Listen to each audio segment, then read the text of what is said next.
Imana yacu nishimwe. Twagomba dushimira Imana yaduhaye kurangiza iyi ndwi amahoro, tukaba dutanguye iyindi.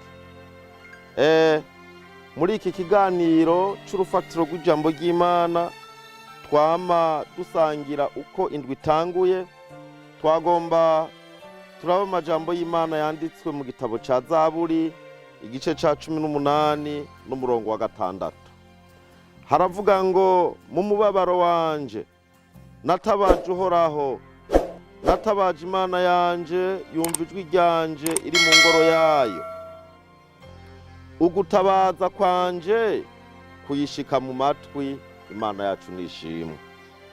N'aya majambo y'Imana tubonye nk'urufatiro rw'amasengesho muri ino ndwi avuga ngo gutabaza.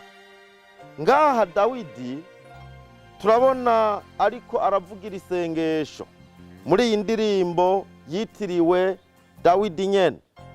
Igituma avuga ngo naratakambiye Uhoraho, yumva gusenga kwanje.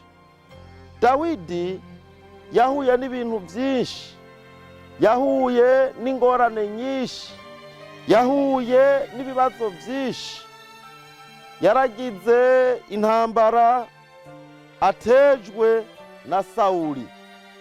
Amaze kwica Goliyati, wamenga yoca aronka sikise, wamenga Dawidi yocaba umuntu amenyekana, wamenga igikorwa akoze co gutabara ubwoko bw'Abisirayeli cotuma Dawidi aba amahoro akamererwa neza. Ariko byamuzaniye intambara, byamuzaniye guhigwa, byamuzaniye kuronderwa kwicwa. Ariko iki gihe cyose avuga ngo natakambiye Uhoraho, Uhoraho nawe yumva gusenga kwanje arantabara. Imana yacu nishimwe. Gutakambira Uhoraho rero ntibitetereza, gutakambira Uhoraho ntibimara amazi. Hana yatakambiye Imana afise umubabaro ari mu ngoro y'Imana Ishiro. Imana yumva gusenga, imuha umwana w'umuhungu yitwa Samweli. Nawe birashoboka muri ino ndwi hari ibintu byinshi ubona imbere yawe bimeze nk'imisozi. Birashoboka kubona umenga ntuzoshobora kurengana, ariko ndagutumiriye usenga Imana, utakambira Imana. Imana yumvise ugusenga kwa Dawidi, Imana yumvise ugusenga kwa Hana.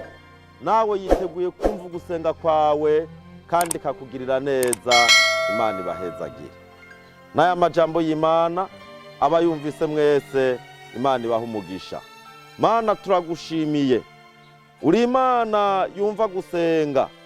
Dawidi yavuze ngo abagororotsi baratakamvye, Uhoraho arabumva, ngo bakiza amagorwa yabo yose kuko ari Imana ishoboye.